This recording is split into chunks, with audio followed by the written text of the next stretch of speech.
ऋषिकेश में सीएम पुष्कर सिंह धामी ने जनसभा को किया संबोधित और संबोधित करते हुए कहा कि देश के यशस्वी पीएम हमारे बीच है। यह गर्व की बात है। उत्तराखंड से सभी 5 सीटें जीतकर मोदी जी को देंगे। आगे सीएम ने कहा कि प्रधानमंत्री मोदी के हृदय में उत्तराखंड बसता है। केंद्र सरकार से सभी बड़ी योजनाएं उत्तराखंड को मिली है। प्रधानमंत्री मोदी के निर्देशन में अच्छा काम हो रहा है। इसी के साथ साथ सीएम धामी ने कहा कि कांग्रेस ने काम नहीं कारनामे किए हैं, तो कांग्रेस ने केवल देश को लूटने का काम किया है।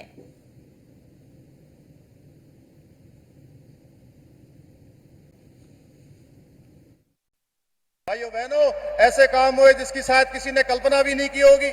हमारी राज्य सरकार भी आदरणीय प्रधानमंत्री जी के मार्गदर्शन में उत्तराखंड को देश का श्रेष्ठ राज्य बनाने के लिए काम कर रही है।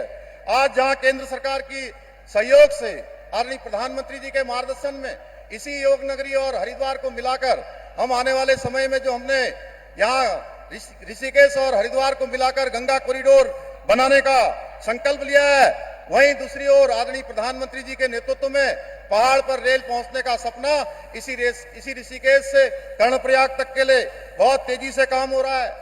हम सब आदरणीय प्रधानमंत्री जी का मैं आप सबकी तरफ से धन्यवाद करना चाहता हूं कि जब बड़े बड़े G20 जैसे कार्यक्रम, अंतर्राष्ट्रीय स्तर कार्यक्रम हुआ करते थे तो वो केवल कुछ ही स्थानों पर होते थे, बड़े बड़े शहरों में होकर समाप्त हो जाया करते थे।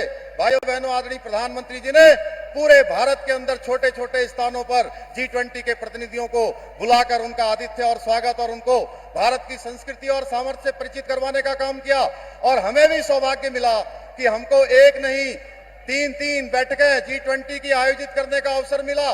इसी ऋषिकेश और इसी नरेंद्रनगर और रामनगर में 3 बैठकें आयोजित हुई हैं। भाइयों बहनों, हम सभी जानते हैं कि आदरणीय प्रधानमंत्री जी का हमारे राज्य से विशेष लगाव है। भाइयों बहनों, आज जब चुनाव आ गया है तो बड़ा विचित्र है कि हम सबको गौरव प्राप्त हो गया। आदरणीय प्रधानमंत्री जी के नेतृत्व में जब हम विधानसभा के 2022 के चुनाव में गए थे तो हमने प्रदेश की जनता के सामने ये संकल्प रखा था कि नई सरकार के गठन होते ही हम प्रदेश के अंदर समान नागरिक संहिता का विधेयक लाएंगे। भाइयों बहनों, वो संकल्प हमने पूरा किया है। दूसरी तरफ अभी कांग्रेस का घोषणा पत्र जारी हुआ है। हम एक तरफ यूसीसी की बात करते हैं और कांग्रेस पार्टी मुस्लिम पर्सनल लॉ की बात करती है। भाइयों बहनों, जिन पार्टियों ने अपने शासनकाल में देश को लूटने का काम किया है, आज जब उनसे जवाब मांगा जा रहा है तो तमाम तरह से आदरणीय प्रधानमंत्री जी को अनाप शनाप कहने का काम उनके द्वारा हो रहा है। भाइयों बहनों, हम सभी जानते हैं आज कुछ विपक्षी पार्टियां बौखलाकर जो उनके स्लीपर सेल हैं वो स्लीपर सेलों को आगे कर रही हैं। हमको आज न उनके जातिवाद के चक्कर में आना है, न वर्गवाद के चक्कर में आना है।